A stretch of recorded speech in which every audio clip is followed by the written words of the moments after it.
Welcome to new TV Telugu. Telugu రాష్ట్రాల్లో సంచలనం రేపిన చిత్తూరు జిల్లా ములకల చెరువు కల్తీ మద్యం కేసులో మాజీ మంత్రి జోగి రమేష్ ను అరెస్ట్ చేయడం ఇప్పుడు ఏపీ రాజకీయాల్లో ఉత్కంఠగా మారింది. నకిలీ మద్యం కేసులో సిట్ అధికారులు జోగి రమేష్ ను అరెస్ట్ చేసిన అనంతరం విజయవాడలోని ఎక్సైజ్ కార్యాలయానికి తరలించారు. విజయవాడ ఎక్సైజ్ కార్యాలయానికి చేరుకున్న సమయంలో జోగి రమేష్ సంచలన కమెంట్స్ చేశారు. ఇక ఇదే సమయంలో మంత్రి నారా లోకేష్ కు జోగి రమేష్ సీరియస్ వార్నింగ్ ఇచ్చారు. లోకేష్ కబద్దర్ అంటూ పేర్కొన్న జోగి రమేష్, నీకు భార్య పిల్లలు ఉన్నారు, నన్ను అక్రమంగా అరెస్టు చేశారు అంటూ వ్యాఖ్యలు చేశారు.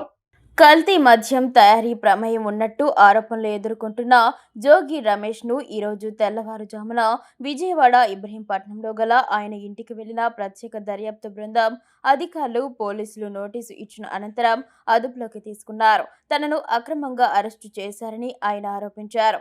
ఇది చాలా దుర్మార్గమైన చర్య అంటూ ఆయన ఆవేదన వ్యక్తం చేశారు. తన భార్య బిడ్డల సాక్షిగా తనకు ఈ నకిలీ మద్యం తయారీ కేసులో ఎటువంటి ప్రమేయం లేదని ప్రమాణం చేసి చెప్పానని, కనకదుర్గ అమ్మవారి ఆలయానికి వెళ్లి ప్రమాణం చేశానని జోగి రమేష్ పేర్కొన్నారు. అయినప్పటికీ సీఎం చంద్రబాబు తన రాక్షసానందం కోసం తనను అరెస్టు చేశారని జోగి రమేష్ ఆరోపించారు. చంద్రబాబు దుర్మార్గానికి ఇది పరాకాష్ట అంటూ జోగి రమేష్ విమర్శలు గుప్పించారు.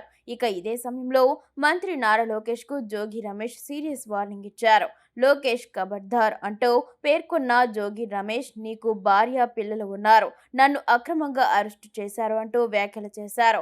కాగా నకిలీ మద్యం కేసులో నిందితుడిగా ఉన్న అద్దేపల్లి జనార్దన్ రావు ఇచ్చిన వాంగ్మూలం ఆధారంగా జోగి రమేష్ ను అరెస్టు చేసి విజయవాడ ఎక్సైజ్ కార్యాలయానికి తరలించారు. జోగి రమేష్ అరెస్టుతో వైసీపీ శ్రేణులు పోలీసులకు ప్రభుత్వానికి వ్యతిరేకంగా నినాదాలు చేస్తూ అడ్డుకునే ప్రయత్నం చేశారు.